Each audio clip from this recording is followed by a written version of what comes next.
Bain berkata, kalian pasti belum tahu kan, sebenarnya Katie sudah jual saham hotel pada seorang bos misterius. Sekarang Elisa, manajer Elisa yang ambil keputusan akhir di Kingsley. Aku peringatkan kamu untuk terakhir kalinya, jika kamu tidak mau kembalikan, aku akan telepon orang. Reka Valkyrie, terserah. Lagi pula, aku yang memberikan jabatan manajer ini kepada Elisa, apakah dia berani bilang kata tidak? Oke, mau nyebrang sungai setelah dipukul, aku penuhi keinginanmu. Bain mengeluarkan ponselnya dengan galak. Keluarga Bensu semakin cemas. Pemilik Hotel Kingsley sudah ganti orang, mereka tidak bisa sewenang-wenang lagi.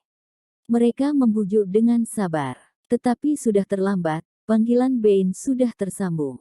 Dia berkata dengan hormat, manajer Elisa, sebaiknya kamu segera datang ke kamar cabang emas dan daun giok. Ada orang mau hancurkan lukisan kaligrafi kamu. Ya, oke, jangan khawatir, aku tidak biarkan orang itu kabur. Ekspresi keluarga Bensu menjadi pucat. Mampus, kesalahan besar telah dibuat, bagaimana bagusnya. Bensu berkata dengan nada suara yang pelan, Reka, kamu cepat telepon Katie. Walaupun Katie sudah pergi dari hotel, tapi pengaruhnya masih ada, mungkin dia bisa bantu kamu sedikit. Reka tersenyum simpul, ayah, jangan khawatir, aku bisa selesaikannya. Bibi pertama menertawakan, hanya kamu. Kamu selesaikan dengan apa? Dengan muka tebal kamu ya. Bensu adalah menantu yang tak becus, tidak ngangka menantu yang dia pilih lebih tidak berguna. Sama sekali tidak bisa banding dengan Bain. Nenek juga merasa sangat kecewa terhadap cucu menantu ini. Dia maju dan berkata, nama kamu Reka iya. Aku tahu kamu tidak bisa banding dengan Bain, kamu merasa iri, tapi apakah kamu kira dengan cara ini orang lain bisa hargai kamu? Salah. Hal itu hanya buat orang anggap kamu itu badut. Aku peringatkan kamu, kamu mau buat apa saja tidak masalah.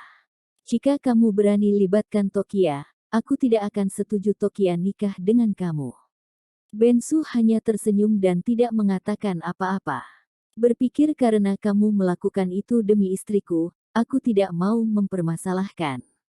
Tak lama kemudian, Elisa, manajer Elisa datang.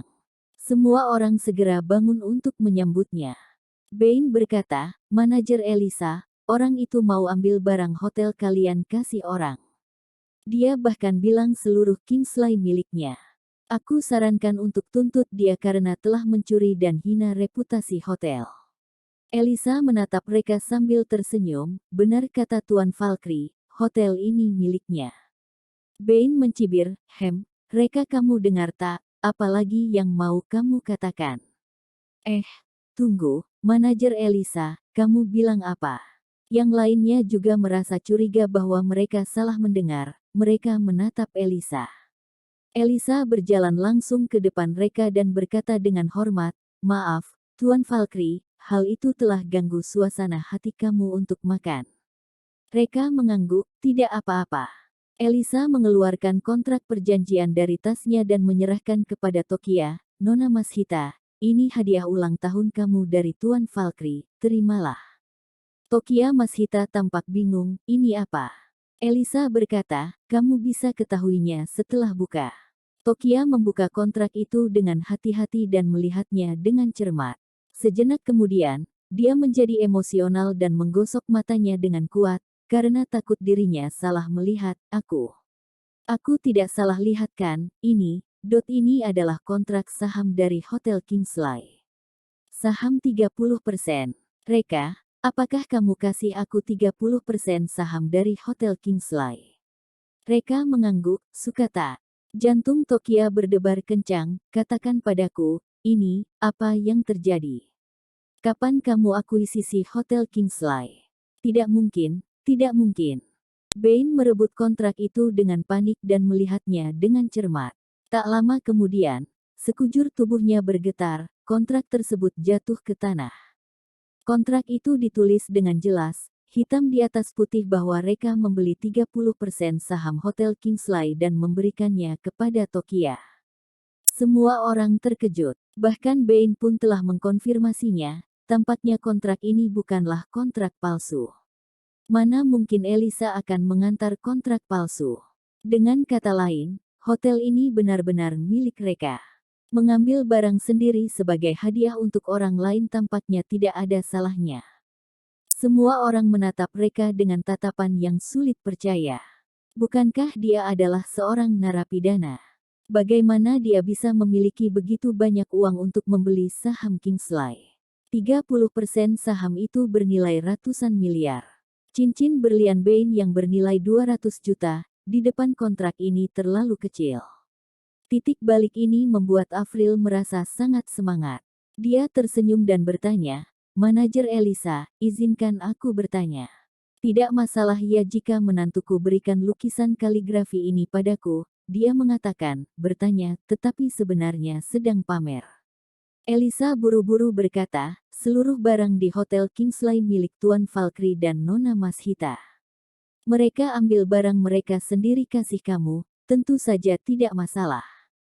"Baguslah kalau gitu," Avril berkata sambil tersenyum, "tapi Reka, meskipun hadiah kamu berharga, tapi tidak sebagus lukisan kaligrafi dari Bain. Kamu lihat lukisan kaligrafi orang, begitu besar. Nilai lukisan kaligrafi dia mungkin sekitar beberapa ratus miliar. Untung Bain beli ini. Nilainya beberapa ratus miliar." Mata satu keluarga bibi pertama membelalak. Avril adalah seorang arkeolog pada waktu muda, penilaiannya seharusnya benar, ada gitu mahal. Avril mengangguk, "Setahu aku, spesifikasi lukisan kaligrafi Orde Lama tidak begitu besar. Lukisan kaligrafi Joko Wanwan kalian mungkin adalah lukisan kaligrafi terbesar pada masa Orde Lama, sejarah harus ulang tulis. Barang antik yang harus revisi sejarah, apakah tidak berharga?" Hal ini sedang mengungkapkan secara halus bahwa lukisan kaligrafi dia adalah karya yang palsu. Haha, Tokia tidak bisa menahan tawa. Kapan ibu belajar sindir orang lain dengan visi? Dan sindirannya mempunyai trik, pertama angkat orang itu tinggi-tinggi, lalu menjatuhkannya dengan kuat. Ekspresi keluarga bibi pertama menjadi kusam kembali. Bain buru-buru menjelaskan, "Avril, kamu jangan asal ngomong. Kamu bukan orang Orde Lama. Bagaimana kamu tahu Orde Lama tidak ada lukisan kaligrafi sebesar itu?" Pada saat ini, Elisa tiba-tiba merasa kaget dan berkata, aneh sekali, kenapa lukisan kaligrafi ini ada di tangan kalian?" Bain buru-buru berkata, "Manajer Elisa, apakah kamu tahu lukisan kaligrafi ini?" Elisa mengangguk, "Tentu saja aku tahu. Lukisan kaligrafi ini seharusnya karya seni cetak yang digantung di kamar tingkat rendah, harganya 4 hingga 6 juta rupiah. Tapi beberapa hari yang lalu, sudut lukisan kaligrafi ini terbakar hingga berlubang dan dibuang kami. Tidak ngangka dipungut kamu." Bibi pertama mengepalkan tinjunya, serasa ingin bunuh Bain. "Sialan, ini bukan barang antik, tapi hanya sebuah karya seni cetak. Dasar Bain, dia memberikan barang yang dia pungut dari tempat sampah kepada dirinya. Ini adalah penghinaan bagi dirinya." Wajah Bain menjadi merah. Dia berusaha membantah, "Manajer Elisa, kamu pasti salah ingat. Aku bukan pungut dari tempat sampah, tapi aku bel dari pedagang barang antik.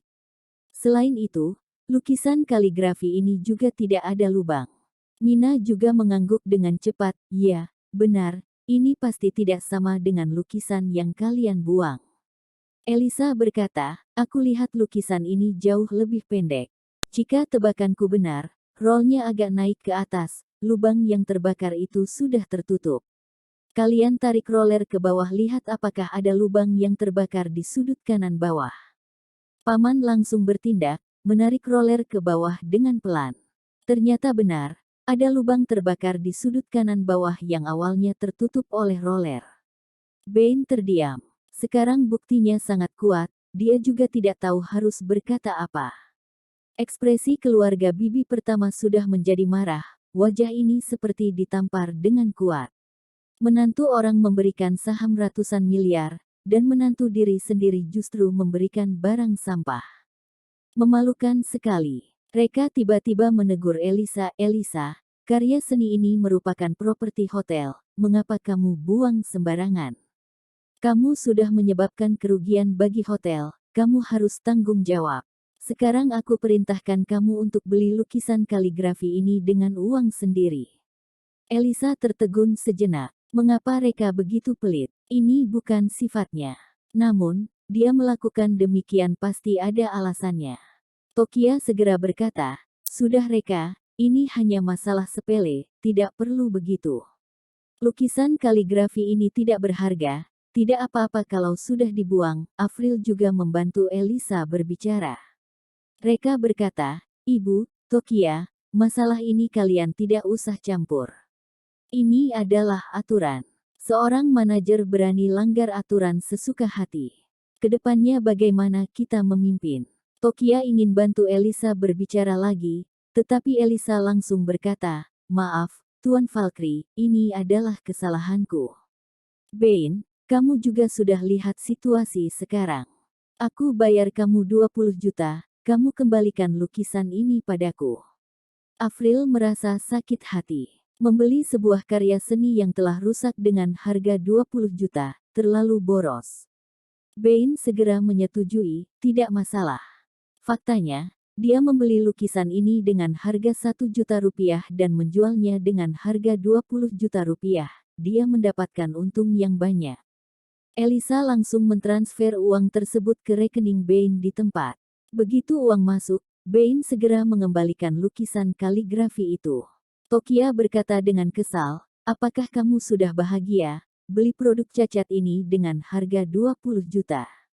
Reka tersenyum misterius. Dia menyerahkan lukisan kaligrafi ini kepada Tokia. "Tokia, kamu bantu aku ambil lukisan ini sebentar."